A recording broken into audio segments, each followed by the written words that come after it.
Sweeper, అక్కడి నుంచి ఇక్కడి వరకు, స్వీపర్ నుంచి మొదలుకొని ప్రీస్ట్ వరకు, లేదా అటెండర్ నుంచి మొదలుకొని ఐఏఎస్ ఆఫీసర్ వరకు ఎవరైనా ఏ వృత్తినైనా స్వీకరించవచ్చు అనేది చాలా ఫండమెంటల్ ప్రిన్సిపల్, న్యాచురల్ జస్టిస్. కానీ శర్మ గారు దాన్ని వ్యతిరేకిస్తున్నారు.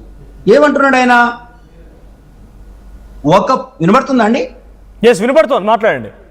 ఆయన ఏమంటున్నారంటే వేదము చదువుకోవడానికి కొన్ని నిబంధనలు ఉన్నాయి, వేదం కొద్దిమందే చదవాల్సి ఉంటుంది, అధ్యయనం చ అధ్యాపకం అంటే ఏమంటాడు? అధ్యయనం చ అధ్యయనం. ఆయన చెప్తున్నాడు అధ్యయనం చేయాలన్నా అధ్యాపనం చేయాలన్నా చా బ్రాహ్మణ నామ కల్పయే, బ్రాహ్మణుడు మాత్రమే దీనికి అర్హుడు అనేటటువంటి మౌలికమైన సూత్రాన్ని ఇక్కడ ఆ శర్మ గారు మనకు రీఇంట్రేట్ చేస్తా ఉన్నాడు. అంటే ఏంది? బ్రాహ్మణుడు మాత్రమే వేదాలను చదవాలి, బ్రాహ్మణుడు మాత్రమే పూజారిగా ఉండాలనేటటువంటి ప్రిన్సిపల్ ఆయనే చెప్తూనే తిరుమల తిరుపతి దేవస్థానంలో ఒక ఎస్సీ కులస్తుడు అక్కడ ప్రధాన పూజారిగా ఉన్నాడు అని చెప్పేసి ఆయనే చెప్తారు. ఏమండి మనోజ్ గారు, నేను అసలు ఈ మాట మాట్లాడలేదు. ప్రధాన అర్చకుడు తిరుమల తిరుపతి దేవస్థానంలో దానికంటే ముందు మాట్లాడిన పదం ఏదైతే ఉందో అది నేను మాట్లాడింది కాదు. శర్మ గారు వస్తున్నా, మీ దగ్గరికి వస్తున్నా. నేనేమంటున్నానంటే, నేనేం మిమ్మల్ని తప్పు పట్టట్లే. నేనేమంటున్నానంటే ఒక బ్రాహ్మణుడు ఒక కులంలో పుట్టితే బ్రాహ్మణుడు కాదు అనేటటువంటి భారతీయ తత్వాన్ని మనం అర్థం చేసుకోవాలి. బ్రాహ్మణుడు అంటే ఎవరు అంటే బ్రహ్మజ్ఞానం కలిగిన వాడు బ్రాహ్మణుడు. భారతీయ పౌరుడిగానే చెప్తా ఆ విషయంలో. అప్పుడు ఏదైనా సరే, అతను ఏ కులానికి చెందిన వాడైనా సరే బ్రహ్మజ్ఞానాన్ని అర్థించినప్పుడు, సరే వీళ్ళ లెక్క ప్రకారంగా చూసినప్పుడు ఒక పూజారి కావడానికి కావలసినటువంటి క్వాలిఫికేషన్స్ ను అక్వైర్ చేసినప్పుడు అతను ఎందుకు పూజారిగా నియమించడం లేదనేటటువంటిది మందకృష్ణ గారు చేసినటువంటి కామెంట్. దాంట్లో న్యాయం ఉంది కదా. ఇప్పుడు ఒక వ్యక్తి ఒక బ్రాహ్మణుడు ఐఏఎస్ ఆఫీసర్ అవుతున్నాడు, బ్రాహ్మణుడు ఎంతో మంది ఉన్నారండి మంత్రి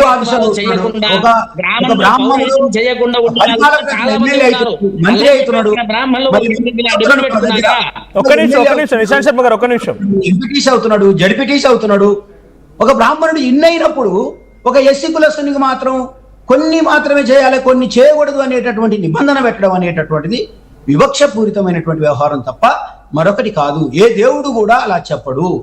దేవుడు అందరినీ సృష్టించాడు, దేవునికి అందరూ సమానమే, దేవునికి అందరూ తన ద్వారా జన్మించినటువంటి వాళ్ళే అనుకున్నప్పుడు ఎస్సీ కులస్తులు వేద పఠనం చేయడానికి వీల్లేదు, పూజారులు కావడానికి వీల్లేదు అనేటటువంటిది ఒక దుర్మార్గమైనటువంటి చర్యగా మాత్రమే పరిగణించాలి. ఉదాహరణకి ఇవాళ ఊర్లలో మనము బోనాల పండుగ చేస్తాం. బోనాల పండుగ చేసేటప్పుడు అక్కడ ఉన్నటువంటి బైన్లా అంటాం, బైనీడు అంటాం, బైన్లవారు అంటాం. చాలా అద్భుతంగా ఆయన మంత్రాలు చదువుతూ పాలి భాషలో నుంచి సంస్కృతం నుంచి పాలి భాషలోనికి మంత్రాలను వాళ్ళు సృష్టించి అక్కడ దేవి కృష్ణ గారు ఇప్పుడు ఆయన ఒక మాటలో ఏమంటున్నారంటే, ఎక్కడ కూడా ఏ పూజలో కానీ లేకపోతే ఏదో ఒక ఆలయంలో కానీ వాళ్ళు పూజ చేస్తానంటే మేము వద్దని చెప్పలేదు కదా అనేటువంటి ఒక మాటను కోట్ చేశారు. సో అంత తర్వాత ఆయన కొన్ని ధర్మాలు, కొన్ని నీతులు, కొన్ని పదాలు లేకపోతే కొంత జ్ఞానం సంపాదించాలి సురేష్ గారు మాట్లాడుతూ ఆ రకంగానే వస్తేనే వాళ్ళకి యాక్సెప్టెన్స్ ఉంటుంది అనేటువంటి మాటను కూడా కోట్ చేశారు ఆయన. మనోజ్ గారు వారు అన్నదానికి నేను ఒప్పుకుంటా అండి. ఇప్పుడు ఒక ఊరిలో పోలీస్ స్టేషన్ ఉందండి, ఎస్ఐ కావచ్చు, సిఐ కావచ్చు, మీరు ఇక చేసింది చాలు, మీరు పక్కకి జరగండి, నేను ఊరివాడిని, నేనే ఒక సిఐని అవుతా, నేనే ఒక ఎస్పీని అవుతా అంటే ఆ స్టేషన్ లో ఒప్పుకుంటారా అండి? రైట్. నేనేమంటున్నా మనోజ్ గారు, ఆర్ యు ఆడిబుల్? వినిపిస్తోంది, మాట్లాడండి. నేనేమంటున్నా అంటే ఒక ఎస్ఐ కావడానికి, ఒక సిఐ కావడానికి, ఒక కానిస్టేబుల్ కావడానికి ఒక ట్రైనింగ్ ఉంటుంది. నేనేమంటున్నా ఈ మొత్తం నా భారతదేశంలో ఉన్నటువంటి అన్ని జాతులకు ఎవరెవరైతే the people those are interested in the priests వాళ్ళందరికీ ట్రైనింగ్ ఇస్తే ఆటోమేటిక్ గా క్వాలిఫికేషన్ వచ్చేస్తుంది. They will be appointed.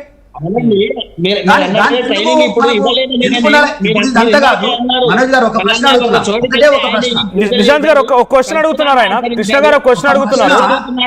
ఇప్పుడు మీరు ఎందుకు చూడట్లేదు అంటున్నా నేను.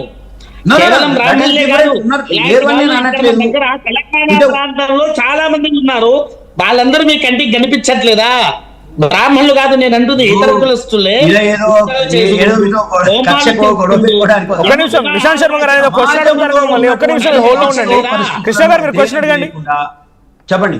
మీరు అడుగుతారు క్వశ్చన్ అడగండి.